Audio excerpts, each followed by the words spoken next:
Hello everyone, welcome to this video. इस video में physics के क्वेश्चन लेकर आया हूं। इसके पहले फिजिक्स के 8 क्लासेस हो चुकी हैं, उसमें मैंने बहुत सारे क्वेश्चन करा दिए हैं। आप उसको देख लीजिए और उसमें जो भी फार्मूले और कंसेप्ट मैंने बताए हैं उसे अच्छे से रिवाइज करते रहिए। अब आपके एग्जाम में बहुत कम टाइम बचा हुआ है, तो रिवीजन आपका कंटिन्यू होता रहना चाहिए। चलिए हम वीडियो को स्टार्ट कर लेते हैं।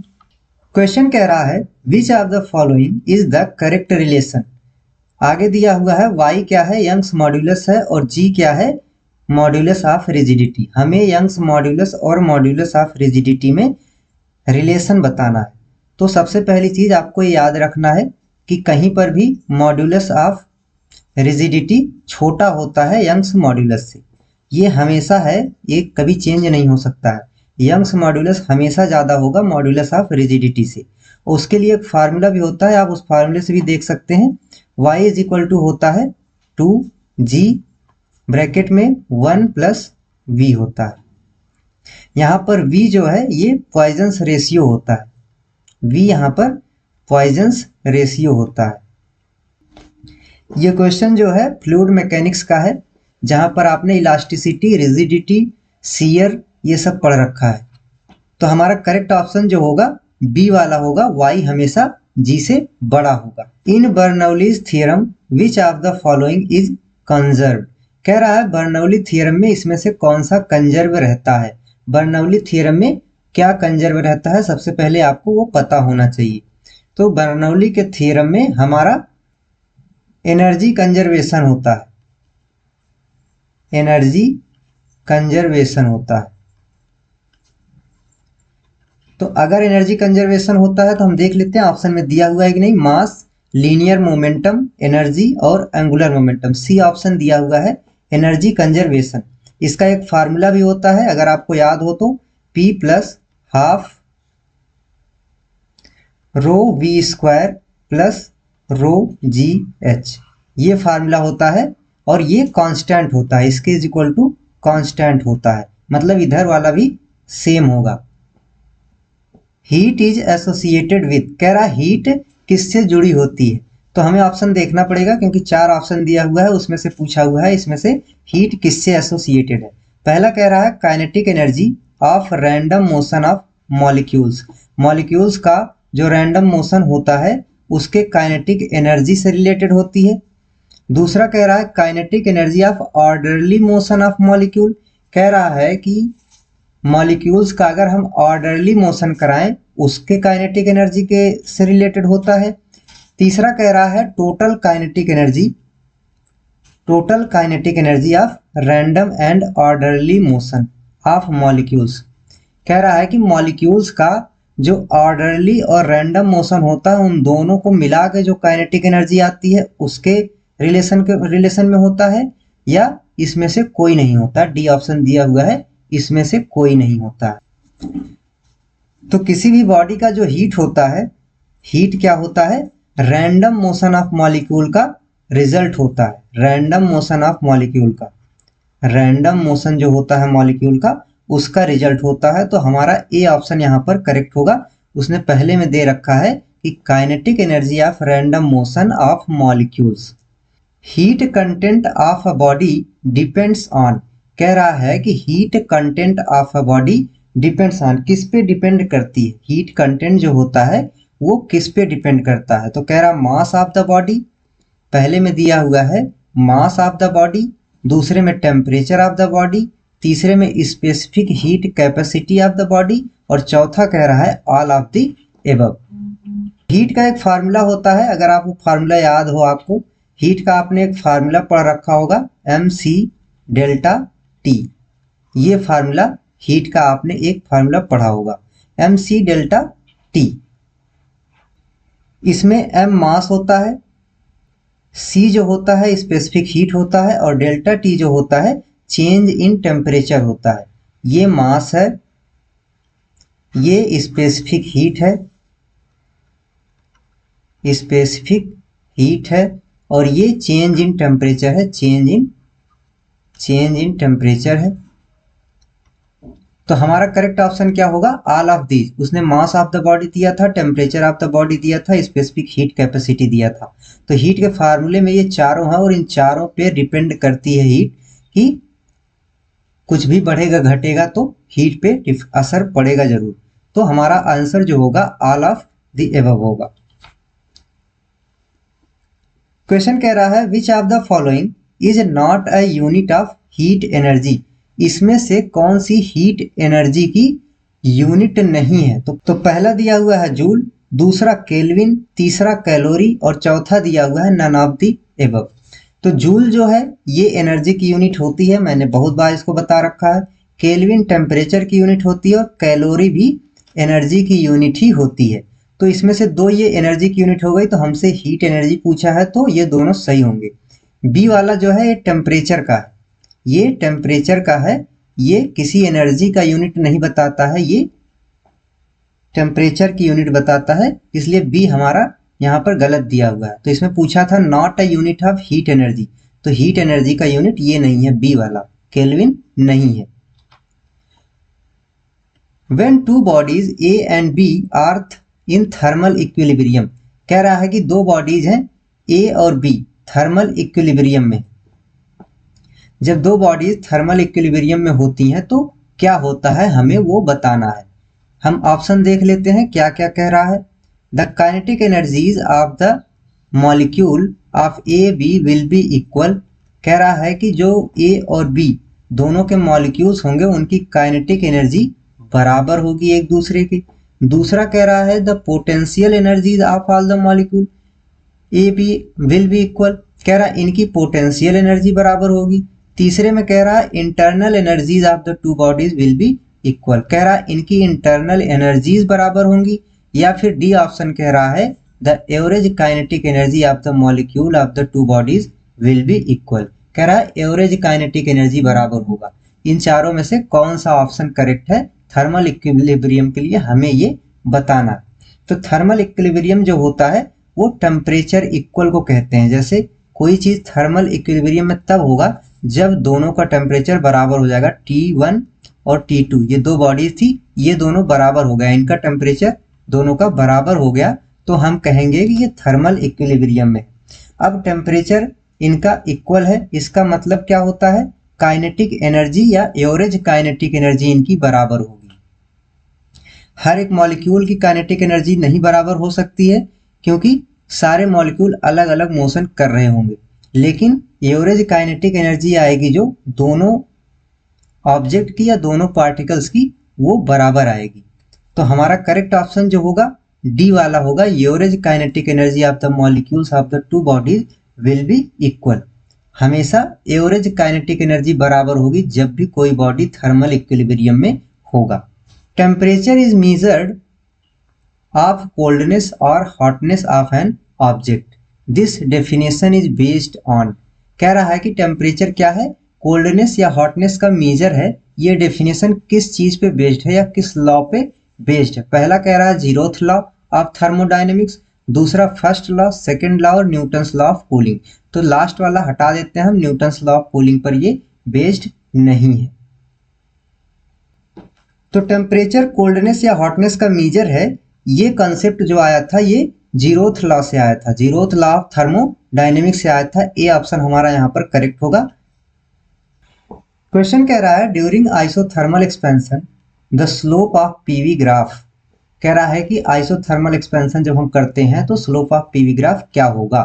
तो आइसोथर्मल एक्सपेंशन की अगर हम बात करें तो आइसोथर्मल एक्सपेंशन में एक चीज हमें ध्यान रखनी होती है, टेम्परेचर जो होता है ये कांस्टेंट होता है। Delta T is equal to 0 लिख सकते हैं या फिर हम कांस्टेंट लिख सकते हैं, यानी कि टेम्परेचर चेंज नहीं होगा, बाकी कुछ भी हम चेंज कर दें। पीवी ग्राफ यानी कि प्रेशर और वॉल्यूम के ग्राफ के स्लोप का पर क्या असर पड़ेगा हमसे वो पूछा हुआ है। तो पीवी ग्राफ का स्लोप जो होता है डीपी बाई डीवी ये स्लोप होता है उसका पीवी ग्राफ का। इस पे क्या असर पड़ता है, ये हमेशा जब भी थर्मल आइसोथर्मल एक्सपेंशन होता है डिक्रीज करता है। तो हमारा करेक्ट ऑप्शन जो होगा ए वाला होगा, डिक्रीज करेगा। क्वेश्चन कह रहा है according to the kinetic theory of gases the pressure exert by a gas on the wall of the container is measured as, कह रहा है कि काइनेटिक थियरी ऑफ गैसेस जो है उसके according the pressure exerted by A gas on the wall of the container is measured eight, हम उसको कैसे मेजर करते हैं या फिर उसको कैसे डिफाइन करते हैं। तो काइनेटिक थियरी ऑफ गैसेस जो बताता है कि प्रेशर क्या होगा, उसके अकॉर्डिंग होता है क्या कि जो वॉल्स पर यूनिट एरिया पे मोमेंटम लग रहा होता है, कंटेनर के वॉल पर जो पर यूनिट एरिया पे मोमेंटम लग रहा होता है, हम उसके चेंज को प्रेशर कहते हैं। तो हम ऑप्शन में खोज लेते हैं ये ऑप्शन कहाँ पर दिया हुआ है, हमारा जो आंसर मैंने बोला है। ए वाले में देख लेते हैं, rate of change of momentum imparted to the walls per second per unit area. Per second per unit area में जो मोमेंटम लगता है कंटेनर के वॉल्स पर, हम उसे प्रेशर कहते हैं। तो पहला वाला ऑप्शन बिल्कुल करेक्ट है। दूसरा कह रहा है momentum imparted to the walls per unit area, यहाँ पर सिर्फ पर यूनिट एरिया दे रखा है। दूसरे में change of momentum imparted to the walls per unit area, इसमें चेंज ऑफ मोमेंटम लिखा हुआ है, rate of change of momentum नहीं लिखा हुआ है, हमें rate of change of momentum चाहिए। डी ऑप्शन में change in momentum per unit volume दे रखा है, वो पर यूनिट वॉल्यूम और पर सेकेंड होता है। तो हमारा करेक्ट ऑप्शन जो है ए है। Force acting in a simple harmonic motion is always, कह रहा है कि सिंपल हार्मोनिक मोशन में जो फोर्स लगता है वो क्या होता है।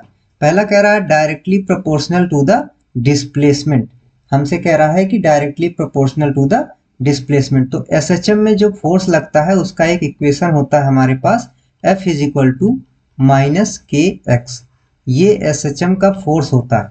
तो अगर एसएचएम के फोर्स को हमें देखना हो कि वो किसके प्रोपोर्शनल होगा, तो उस डिस्प्लेसमेंट के प्रोपोर्शनल होता है, क्योंकि यहाँ पर के कांस्टेंट है, ये के जो है कांस्टेंट है, तो डिस्प्लेसमेंट के प्रोपोर्शनल होता है। उसके साथ माइनस का साइन लगा हुआ है, यानी कि अपोजिट भी होता है। प्रोपोर्शनल तो होता है लेकिन उसके साथ साथ अपोजिट होता है। तो पहले ऑप्शन में दिया हुआ है directly proportional to the displacement, दूसरा दिया हुआ है इनवर्सली प्रोपोर्शनल, ये गलत हो जाएगा। तीसरा दिया हुआ है directly proportional to the square, गलत हो जाएगा। लास्ट में दिया हुआ है inversely proportional to the square of, ये भी गलत हो जाएगा। हमारा ए ऑप्शन करेक्ट होगा, directly proportional to the displacement. Water waves produced by a motor boat sailing in water are, कह रहा है कि वाटर वेव जो प्रोड्यूस होती है एक जो नाव चल रही है पानी में, उससे जो वाटर वेव्स होती हैं वो कौन सी वेव होती है, लॉन्गिट्यूडनल ट्रांसफर या लॉन्गिट्यूडनल ट्रांसफर दोनों, या फिर दोनों में से कोई नहीं। तो वाटर वेव होती है, वो किसी से भी बने, हमसे उससे नहीं मतलब, हम पत्थर फेंकेंगे तब भी वाटर वेव बनती है। वाटर वेव की कैरेक्टरिस्टिक होती है एक कि वो लॉन्गिट्यूडनल और ट्रांसवर्स, वो दोनों कैरेक्टरिस्टिक अपने अंदर लेकर चलती है, मतलब दोनों तरीके का मोशन वो करती है।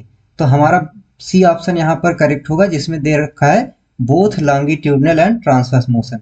यहाँ पर बोट सेलिंग का एक एग्जाम्पल है, वो हमसे उससे नहीं मतलब होता है कि वाटर वेव कैसे जनरेट हुई है। वाटर वेव जनरेट हुई है तो उसके पास दोनों कैरेक्टरिस्टिक होंगे, हमें ये ध्यान रखना है। क्वेश्चन कह रहा है for which of the following do the longitudinal wave exist, कह रहा है इसमें से लॉन्गिट्यूडनल वेव किसके लिए होता है, वैक्यूम, एयर, वाटर या फिर दोनों के लिए, बी एंड सी के लिए।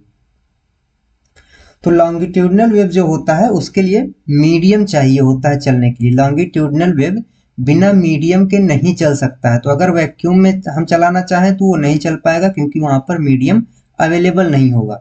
तो हमारा एयर और वाटर दोनों में वो चल सकता है, तो हमारा करेक्ट ऑप्शन जो होगा डी होगा। पहले में वैक्यूम दे रखा है, बी में एयर दे रखा है, सी में वाटर दे रखा है, ये दोनों सही हैं, तो डी ऑप्शन में बोथ बी एंड सी दे रखा है, तो हमारा करेक्ट ऑप्शन जो होगा डी होगा।